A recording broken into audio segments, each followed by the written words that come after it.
utukalo klimuka ani kononton samba fla ani mugan fla aw nisɔndiyalen bɛ an kanubaga jamakulu kelen-kelenna bɛɛ lajɛlen bisimila Mali kɔnɔ ani Mali kɔ kan ka bɛɛ fo ka bɛɛ waleɲuman dɔn ko bɛɛ lajɛlen k'i bisimila bi tɛnɛ renouveau matin kɛnɛ sigitɔla filɛ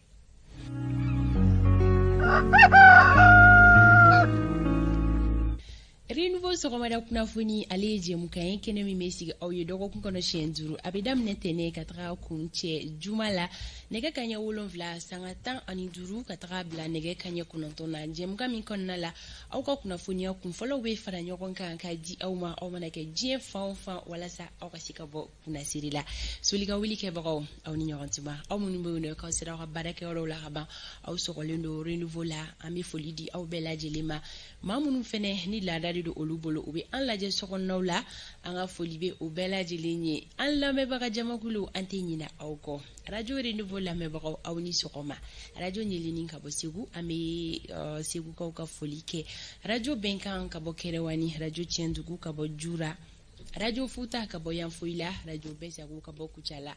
radio kanaga ka bɔ joro radio kumakan ka bɔ bila radio jigiya ka bɔ san radio naro samaya ka bɔ ɲɛwulini radio dame ka bɔ bɔrɔ radio faso kanu ka bɔ welesebugu radio ciba fm ka bɔ kati falajɛ radio nema fm ka bɔ kasaro radio tolérance ka bɔ mopti radio miracle fm ka bɔ buguni radio kusata 2 ka bɔ jalakɔrɔbugu radio altakadum ka bɔ sikaso site internet mali bamada ka bɔ faransi radio mamilon ka bɔ kebila ani tamani maa minnu bɛ k'an lajɛ facebook kan an ka foli bɛ an ka abonné kelen-kelen na a bɛɛ lajɛlen ye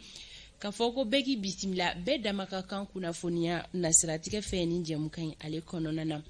anw ka dibila baarakɛbagaw an ka foli bɛ u ye labɛnw sigi sen kan wa studio bamidaw kɔnɔna la yan nɔ jama bɛɛ lajɛlen dafalen bɛ a ka se ka don kibaruyaw olu kɔnɔna la Umaru Koyita ka fara Isa Kaba Sidibe kan ani Fanta Tomota ko bɛɛ lajɛlen ka bisimila minɛ Umaru Koyita i ni sɔgɔma a bɛ cogo di sawa alhamdulillah a kun kɛra fama ye tile 2 an taara tile 2 sɛgɛnna fiɲɛbɔ la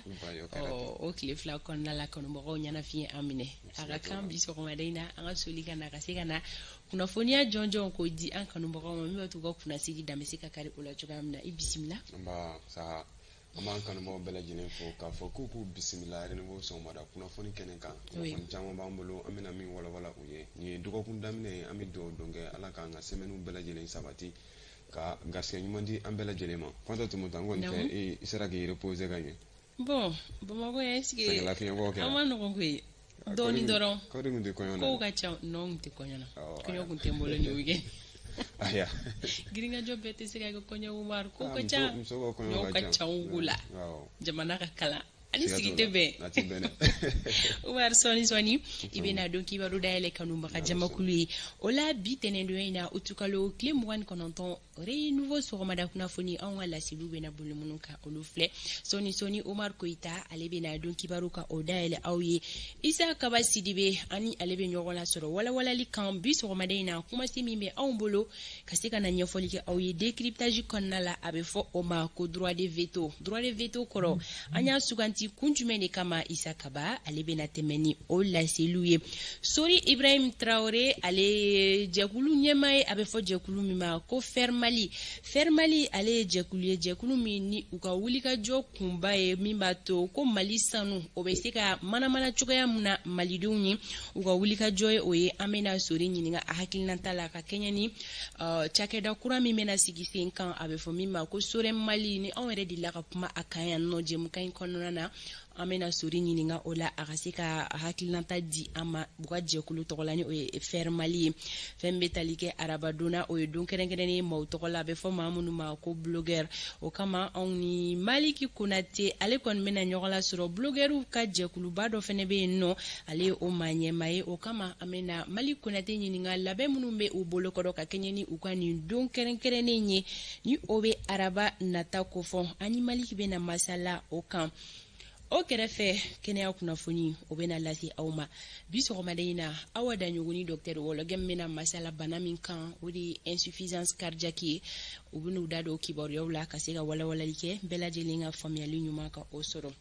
bi kɔni ye tɛnɛ dɔgɔkun daminɛ bi o la gafe minnu bɛ bɔ bi tɛnɛ donya in na an de bɛ fɔlɔ k'a ɲɛ fɔlɔ kibaruyaw di aw ma o la e ka ɲɛ tan wagatiw la a tɔ bɛɛ lajɛlen bɛ walawala kunnafoni di gafe laseli kɛbagaw fɛ Alexi bɛ bisimila bi tɛnɛ donya in na Alexi ma sɔn mun ma ko kura hakilina jiginna Alexi ma sɔn ale kɔni bɛ tali kɛ fɛn na waleya minnu bɛ kɛ an ka jamana kɔnɔna na waleya dɔw bɛ kɛ an ka duw kɔnɔ fo ka taa se an ka sigidaw kɔnɔna ma Alexi ka yeta mana boli fɛn minnu kan ani a ma sɔn yɔrɔ minnu ma don o don a bɛ o laseliw kɛ an ko Alexi ma sɔn fɛn min kɔni bɛ tali kɛ an ka don fɔli duman na o fɛnɛ bɛ lase aw ma i n'a fɔ dɔgɔkun tɛmɛnen Isa Kaba ye layidu ta aw ye cogoya minnu na k'a fɔ nin dɔgɔkun in kɔni kɔnɔna la an bɛna Mali biennale fɔli dumanw de yira aw la min b'a to ka hakililajigi kɛ halisa ka taga Mali tagabolo kɔrɔlen dɔw la o kama biennale fɔli duman 2 kɔni bɛ an bolokɔrɔ bi k'a lase aw ma a bɛ kɛ wasa ye aw bɛɛ lajɛlen ma ka bɛɛ fo ka bɛɛ wale ɲuman dɔ k'aw ladɔnniya k'a fɔ ko wagati bolo dacogo aw tɛ nana o sɔrɔ bi jɛmukan in kɔnɔna la o kama an bɛ baaraw bɛɛ lajɛlen daminɛ sisan ni wagati don kibaru ye pardon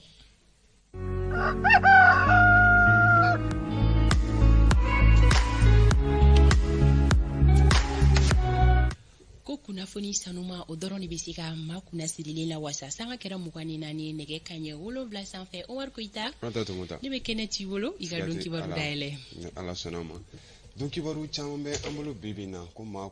kunnafoni da o ye maa kuma sirilen o kuma kɔnɔna na an bɛ wuli ka don dugu kɔnɔna na ka gigi ani ŋayanŋayanw kɛ ka kunnafoni bɛɛ lajɛlen fara ɲɔgɔn kan walasa ka se k'an lamɛnbaaw kunnafoni sɔgɔmada joona fɛ o kuma kɔnɔna na an da bɛna se minnu ma o dɔw bɛ tali kɛ fɛn min kɔni kucala ye a yirala k'a fɔ molodo kɔnɔna na maa banbagaci bɛnkanikɛlaw ye bɛnkana wale ta ka ɲɛsin kafo jiginɛ kɛsi dɔ ma a ko kɛra cogo di an bɛna don la k'o walawala fɛn min kɔni école karamɔgɔw ka article 39 ye ministère kɔni min yen min ɲɛsin bɛ baara koɲɛw ma ale ye batake dɔ bila min na a b'a yira k'a fɔ ko fɛn min kɔni ye sigikafɔw ye ko o baaraw bɛna daminɛ bi a ko bɛna boli mun kan an da bɛna se o bɛɛ ma sɔɔni sɔɔni fɛn min ye jɔnjɔ di min ni a bɛ fɔ a ma kɛwale anw baarakɛɲɔgɔn Umaru Baro Siribe ale kɔni ye jɔnjɔ dɔ sɔrɔ a bɛna tila k'an da don la a yɛrɛ bɛna ɲɛfɔli k'an ye a ko kɛra cogo di ni Awa Tafilika yamaruya sɔɔni sɔɔni an bɛna don nin bɛɛ lajɛlen na k'a walawala aw ye an bɛ segin ka foli kurakura aw ye k'a fɔ k'aw bisimila bi ntɛnɛndon yan Renouveau Matin kunnafoni kɛnɛ kan an da sira ma k'a fɔ Kucala marabolo kɔnɔna na maa banbagaciw olu ka munumunu kɔni cayalen don nin yɔrɔ kofɔlen na o hukumu kɔnɔna na u ye bɛnkana wale dɔ ta ka ɲɛsin kafo jiginɛ ale yɔrɔ min bɛ Molodo kɔnɔna na ni ale yɛrɛ bɛ commune dɔ kofɔ a ko kɛra cogo di Yusuf Bako ale bɛ o ɲɛfɔ an ɲɛna ka kɛɲɛ ni an tɔɲɔgɔn studio tamani mɔgɔw ka fɔli ye ka fɔ jiginɲɛw ka so min bɛ Moloba la Kucala mara la bɛnkani wale tara ka ɲɛsin ale ma araba utukalo tile 24 ka kɛɲɛ ni yɔrɔ kofɔlen yɛrɛmara kafo ɲɛmɔgɔw ka fɔli ye hali n'o y'a sɔrɔ mɔgɔ ni ma to a la moto 2 warimugu ale ni baarakɛla minnu bɛ yen olu kan balanw nin walejugukɛla ninnu taara n'olu bɛɛ lajɛlen ye nin y'a siɲɛ 2nan de ye kalo 5 kɔnɔna na nin bɛnkani wale ɲɔgɔnna ka kɛ Moloba la a fɔlɔ yɛrɛ kɛra avril kalo tile 21 ka ɲɛsin Ozoforo Jabala ale ni commandant ka bureau ma nin bɛnkani wale yɛrɛ minnu filɛ Kucala mara kɔnɔna na o bɛ se ka ɲɛfɔ ka kɛɲɛ ni maa danɛjugu olu cayali ye nin marabolo kofɔlen kɔnɔna na kari utukalo tile 7 san 2020 maa danɛjugu ninnu u ye bɛnkani wale ta ka ɲɛsin Mali polisi dɔw ma min yɛrɛ kɛra sababu ye ka maa 9 ɲɔgɔnna faga dɔgɔkun kelen o kɔfɛ u ye mobili dɔw kɔnɔmɔgɔw k'olu bolofɛnw bɛɛ lajɛlen fɛnɛ minɛw la groupe de soutien à l'islam et aux musulmans n'ale yɛrɛ Al-Qaïda bolofaran bɛ Mali la o ye ale kɔni y'a yira k'a fɔ k'ale nɔ ye nin danɛjugu wale ninnu ye ka kɛɲɛ ni lakanabaliya warali ye nin yɔrɔ kofɔlen na hali n'o y'a sɔrɔ an ka Mali finitigilakaw ka wulikajɔ bonyanen don kosɛbɛ ni maa danɛjugu ninnu kɛlɛli la marabolo ɲɛmaa caman olu kɔni ye u ka sigiyɔrɔw bila ka tɛmɛ ni bagabagali waleyaw ye ka ɲɛsin sigidalamaw ma maa caman kɔni olu y'u sigiyɔrɔ bila k'u ɲɛsin Asongo ma o yɛrɛ bɛ kɛ Asongo marabolo kɔnɔna na ka tɛmɛ ni maa banbagaciw kɔni olu bɛ ka bagabagali walew ta ani kojugu ka ɲɛsin dugukɔnɔmaw ma ni o ye population civile ye o hukumu kɔnɔna na maa caman kɔni olu siranna ni ka bɔ u sigiyɔrɔ la k'u ɲɛda dugubaw kɔnɔnaw kan nin waleya in kɔni kɛmɛ kojuguba ye nin yɔrɔ kofɔlen ninnu na a ko bɛ cogo di an ka jɛ an ka lasew lamɛn ka kɛ ni studio tamani mɔgɔw ka kunnafoniyaw ye u b'a yira k'a fɔ ko gwa 32 ka bɔ Tintafagat, Bangu, ale ni Manjubu, Tinhama yɛrɛmarakafo kɔnɔna na olu bɛɛ lajɛlen y'u ka duguw bila walasa ka na an sɔngo. Jatigɛ walikɛbaw olu kɔni y'a yira k'a fɔ k'olu bɛna ni mɔgɔ kofɔlen ninnu faga n'u nan'u sɔrɔ yen. Ka kɛ ni nin yɔrɔ kofɔlen yɛrɛmarakafo ɲɛmɔgɔw ka fɔli ye ko k'a sababuya kɛ yɔrɔntanya ye gɛlɛya ye maa minnu b'u sigiyɔrɔ la olu bɛ sigiyɔrɔ min na o kɛnɛ kan ko maa ŋaniya ɲumantigiw an sɔngo dugu yɛrɛ kɔnɔna na olu kɔni ye ni maa kofɔlen ninnu kɔni bisimila sɔni ɲɛ ka sɔrɔ u ka sigiyɔrɔkow la. Ka daminɛ janvier la ka se bi ma ka kɛ ni Nations Unies ka fɔli ye ko maa 10,000 caaman olu de bolila ka b'u sigiyɔrɔw la walasa ka na dugubaw kɔnɔna na i n'a fɔ Gawo, Menaka, ale ni Ansongo. Kabini san daminɛ na maa dannejugu olu kɔni ka waleya kɛra sababu ye ka maa caaman bɔnɛ ani na. An bɛ tɛmɛ ni kunnafoni halisa nin kun ye Ansongo kunnafoni kun ye. A yirala k'a fɔ fɛn min kɔni sirabagan kasara dɔ o kɛra sababu ye ka maa dɔw bɔnɛ u ni na ani den dɔw yɛrɛ kun bɛ a la. O waleyaw kɔni kɛra sirabagan kasara ye min kɛra sibiridon utikalo tile 27 san 2022. Fɛn min kɔni bolimafɛn dɔ ye ni ale kun bɛ ka ekɔliden karamɔgɔ minnu bɛ yen nɔ karamɔgɔ kalanden minnu bɛ yen nɔ ni olu kun bɛ ka taa kangaba ka olu bɔnɛ u ni na. A communiqué in o bataki sɛbɛn yɛrɛ bilala fɛn min kɔni académie d'enseignement min bɛ Kati fɛ. A yirala k'a fɔ ko ekɔliden kɔni tɛ a la ko minnu kɔni ni bɔnɛna a ko la ko den dɔ bɛ a la min kɔni ni ekɔliden karamɔgɔ dɔ den ye ni o tora a kow la. An bɛ dugawu don Ala ka hinɛ banbagatɔw bɛɛ lajɛlen na. An bɛ tɛmɛ ni kunnafoni cogoyaw ye halisa fɛn min kɔni ye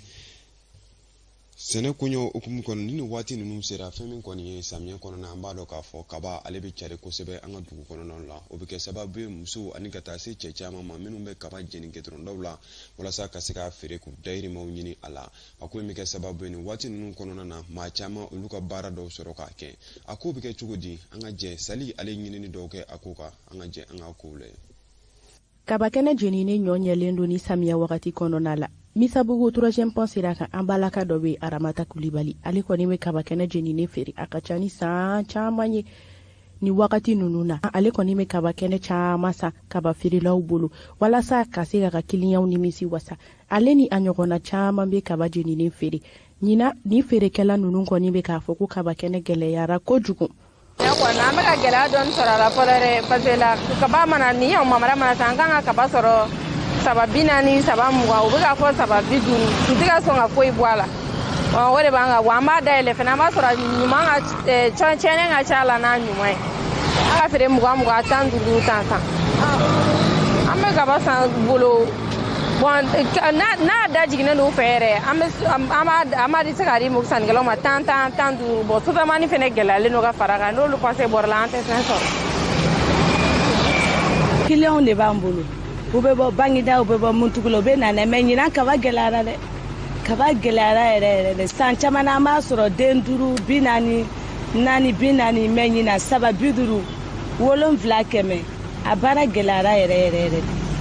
Mɔgɔ caman ma kaba sɛnɛ ko angɛrɛ gɛlɛyara kaba dun ni angɛrɛ de bɛ taa ɲɔgɔn ye. Awɔ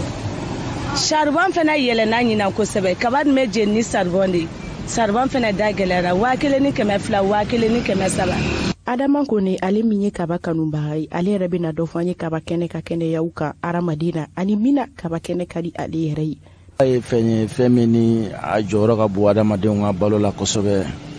Bon fɛnw don fɛn min ni wagati de b'u la parce que n'i y'a jateminɛ kaba ale bɛ bɔ samiya wagati de la kaba tigɛ kɛnɛ gan ninnu donc c'est des produits saisonniers c'est-à-dire wagati de b'u la donc n'u bɔra dɔrɔn